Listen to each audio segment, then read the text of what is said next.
Damn, bro, you finna be level 100 soon. Yeah, bro. I played this game a lot now, haven't I? Did you blow yourself up? Alright. What the fuck? Is this what your difficulty 10 bots gameplay looks like? Don't worry, we're here to help. Today we're gonna be going over the best builds for difficulty 10 bots. The goal here is to optimize the loadout specifically against this faction, since it's really easy to die in this game mode, especially at this difficulty. This will help you finish the mission and extract with relative ease, whether you're playing solo or with 1 to 3 other goons. You're complaining about me having 6 more deaths than you, but I also had like 60 more kills. So like it kind of evens out. You know what I'm saying? Does 10 kills per life even out? 10 kills per life? No. You're doing the math wrong here. 6 deaths and 60 kills. Okay. Be sure to like and subscribe, or I will seize all your super credits and freeze your bank account. For your primary, the Purifier is the best choice. It's an energy-based weapon with semi and charged firing options. Most automatons will go down to a fully charged Purifier shot, including the gunships. Even Hulks if they're shot in the back a few times. Only the tanks and factory striders are resistant to the Purifier shots. Just be sure to make good use of each shot, because this primary doesn't have the highest ammo capacity. But overall, easily the best option. There's a tank. I landed on a tank. We just restart. This run is like actually doomed. No, we gotta thug it out. Bro, the only thing that's getting thugged is our fucking asshole. The best secondary would easily be the grenade pistol. It destroys fabricators if the shot is fired into the vents or the front opening. Saving grenades on fabricators is the main function of the sidearm.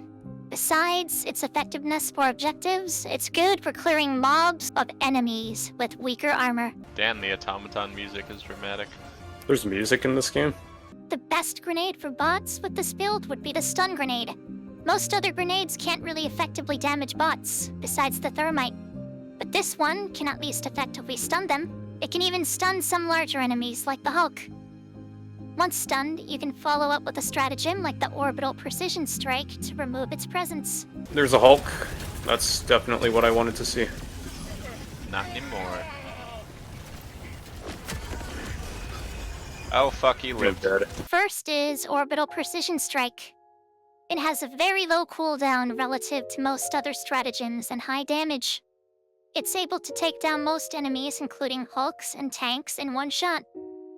Only the large factory striders don't go down in a single shot. However, it does do a lot of damage to them. The only downside to the stratagem is that it doesn't have the largest blast radius and requires some aiming, which is a lot more difficult when the enemies are moving. But since you'll be running the stun grenade, you can stun them first and then follow it up with an orbital precision strike. I threw like an impact incendiary grenades and then I don't think any of them died. I thought fire was super effective against steel. The next red stratagem I'd run is the Eagle Airstrike. It's got high damage like the OPS, but has a larger blast radius, meaning you don't have to aim it as much when you're throwing it. It effectively destroys basically every automaton on land, with the exception of the factory striders. Being an Eagle stratagem, it also means you get multiple uses of the stratagem before having to rearm it. Yeah, do you think he sees me? Okay, he sees me. No, I think you're fine. The best support weapon for bots would be the Quasar Cannon. Many enemies on bots are heavily armored, so naturally an anti-tank support weapon with infinite ammo is the ideal choice. Hulks, if shot in their face or back, go down if they are hit by a Quasar Cannon. And tanks also go down in 1 to 2 shots if they are hit in the weak spots. For striders, their top cannons and shin guns go down if hit by a Quasar shot, and can be taken down if hit sufficiently in their weak spots or head. Gunships and bot drops are also taken down by a Quasar shot if they are hit in one of their jet engines. Because this is an energy weapon, its effectiveness is reduced on hot planets. But I'd still choose this over any other support weapon on bots, due to its infinite ammo and ability to remove tanks efficiently. Don't melee, don't melee, don't melee. For the backpack slot, either the jump pack would be the best choice, or the new warp pack that was released recently in the new Warbond. Staying in one area too long on this difficulty is a terrible idea, especially on bots. If you don't want to be sentenced to death by firing squad, you should definitely run this for your backpack slot. How come the mine hurts me, but not the Hulk?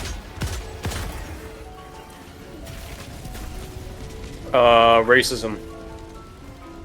I agree with that. For the armor, choose anything with a passive that gives more survivability, like more stins or armor padding. It doesn't really matter too much, as long as you're not running Gunslinger. I should have taken the super sickle. I mean, the double... The super sickle. Is it actually called Super Sickle? Yeah. No, it's not. You're lying. It's called the super sickle, bro. No. This is the build that had the most efficiency upon testing, tailored specifically for bots. Some slots can be swapped for something else depending on your playstyle, and depending on what you have unlocked. Let us know how well this build ends up working for you in the comments below. My game just froze for like 5 seconds and I died. Okay, man. Like, how do you, like, what even is the counterplay to that? Automatons are using the world. That's crazy. Is that a JoJo reference? You guys got bees here? Yeah, it's the world. Ah! Oh my god! Is that a bee? You have bees here? Yeah, it's the world.